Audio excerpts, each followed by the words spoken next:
Here's an example of a piecewise function. They're defined like this. F of x equals, and then they break it up into two pieces. That's why it's called piecewise. It equals x squared if x is less than or equal to 1. So what I like to do is draw in, let's color code these. I'm going to do this in this color right here. If x is greater than or equal to 1, it's x squared. So here's x squared. X squared, you know, just looks like this. It's 1, 1, 2, 4, 3, 9, etc. So it's a parabola like this. That's a poorly drawn parabola, I know, but it's a parabola. It's okay because what I'm going to do now is erase anything where x is anything but where x is less than or equal to 1. So where is it equal to 1? Right here. And I can even fill it in because of that equal to sign. That means it's included. And anything to the right of that, I'm going to erase.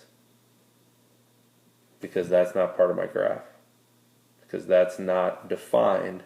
It's not defined as x squared to the right of 1. It's only defined starting at 1 and everywhere to the left. Then I'm going to do the other graph. I'll do this in green. This is the definition of the function when it's greater than 1. So let's just go ahead and plug 1 in here.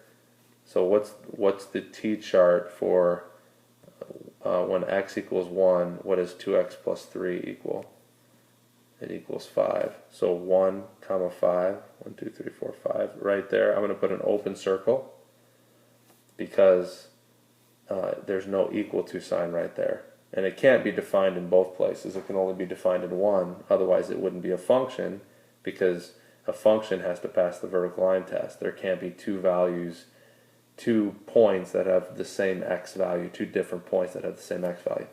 So, and the slope is 2, so I'm just going to go up 2 over 1 for my next point, and then I know how lines just do that. So there's my graph. That's how you do that problem. Let's take a look at another one. Alright, so here's another one. Now this is 3 pieces. It's a piecewise function. And again, I'll just graph these in 3 pieces. So let's do this one in yellow. It's saying that f of x equals negative x.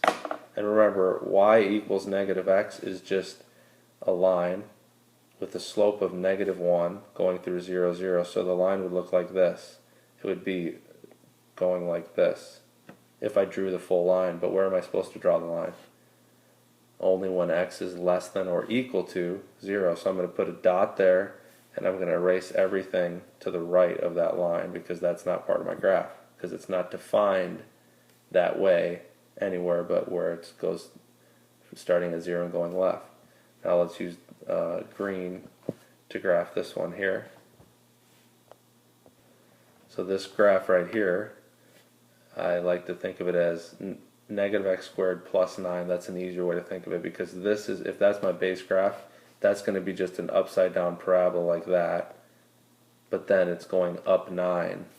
So let me erase that and let me restart it at 4, 5, 6, 7, 8, 9. It's going to start up here and it's going to be an upside down parabola. That's what that graph is going to be. But where is it defined? It's only defined between 0, not including 0. So I'm going to change this right here to an open circle.